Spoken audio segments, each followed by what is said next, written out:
Blade Strangers is a crossover fighting game that was developed by Studio Citizen and published by Nicalis, which are responsible for publishing Cave Story and The Binding of Isaac.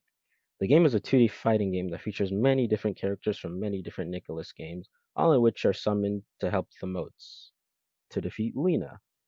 The game draws some similarities to Smash in terms of skill requirements and is really easy to get into because of that. The game has many ups and downs, which I will get into now.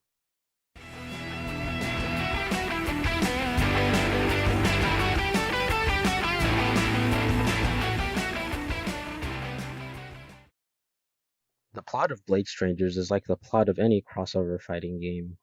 Weird, and not really that deep. I had no idea what was going on while I was playing, so I had to read up on the plot. And apparently, in the world of Blade Strangers, each universe is a simulation that's being generated by a bunch of servers. These simulations are overseen by Exvia, a goddess, and her motes, which is basically a race of computer people. They're essentially protected by the Blade Strangers, who we all know as the characters from the different games. One day, another cybernetic being known as Lena appears and starts eating all the data or something like that, and defeating all the Blade Strangers in the process.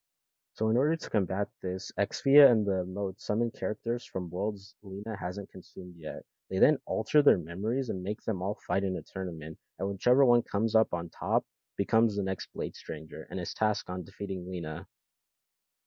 Yeah, I don't know either.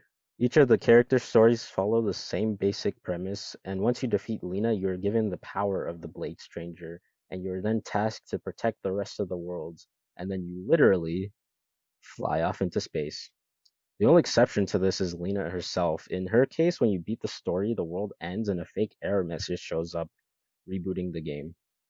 I think it's needless to say the plot isn't that in depth, but I don't think that's the point. It's not meant to be taken seriously, and it doesn't really take itself seriously either. And even if it's kind of weird, I like that there's a story in a fighting game. It makes it a lot more worthwhile to play it, even if it's not that strong.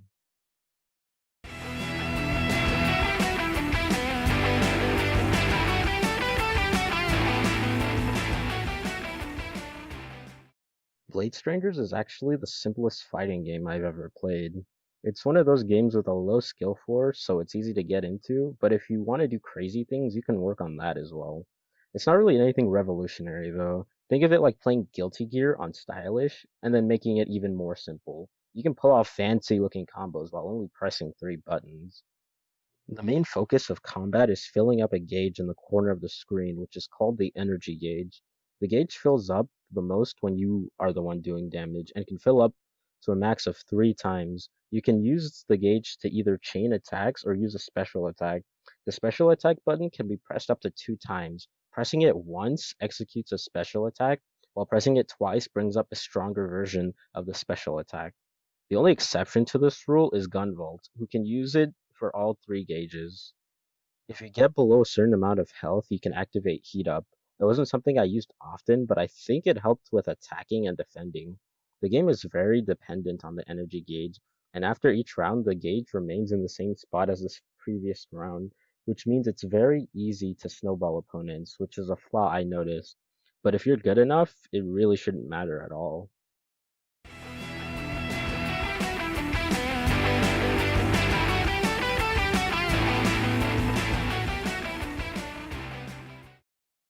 The game currently has 17 characters to choose from, all in which come from their own respective universes. The most notable to me being Quote and Quirly Brace from Cave Story, Isaac from The Binding of Isaac, and Shovel Knight. Yes, that Shovel Knight. Now I could go on and talk about every single character in the game and all their qualities, but I think it's better to go over my top 5 in no particular order and briefly talk about each of them. Kicking it off, we have Quote from Cave Story. Quote is literally the reason I purchased this game. If you don't know, I thoroughly enjoyed Cave Story, and seeing the protagonist from that game in another instantly drew me in. I like how they keep him silent in this game as well. Even though I never really liked the concept of silent protagonists, I always say, if you're gonna make them silent, you might as well keep them silent. So yes, I only enjoy playing as Quote because I'm completely biased to Cave Story and the characters. And he can also do this.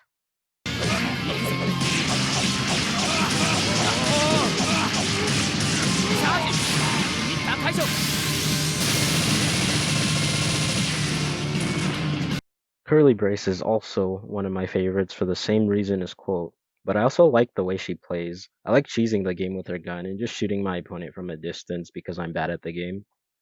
She also has a move that turns her into her 8-bit self while she shoots with Mimiga, and it's absolutely amazing.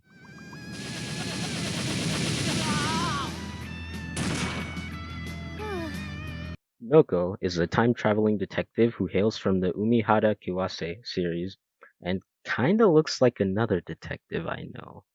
Her entire plot revolves around her accusing everyone of a crime before she fights them, which makes her character unintentionally funny because she sucks at her job. Other than that, she's fun to play and has a blaster move that sounds like she's saying Despacito.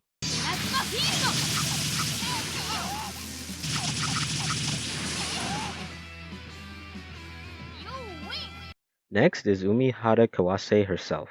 Before this game, I'd never heard of the Umihara Kiwase series, but after this, I still don't know anything about it. All I know is Umihara is a cook of some sort, and her kid shows for it. She has a move where she knocks you to the ground and repeatedly stabs you with a knife, and it never, ever gets old.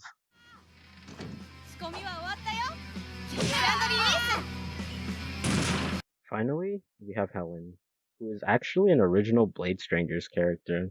I like Helen because she makes me feel like I'm actually good at the game. She has fast-paced attacks that can be comboed into her energy attack, which make me feel like I actually know what I'm doing. And she's probably my favorite character from a fighting standpoint.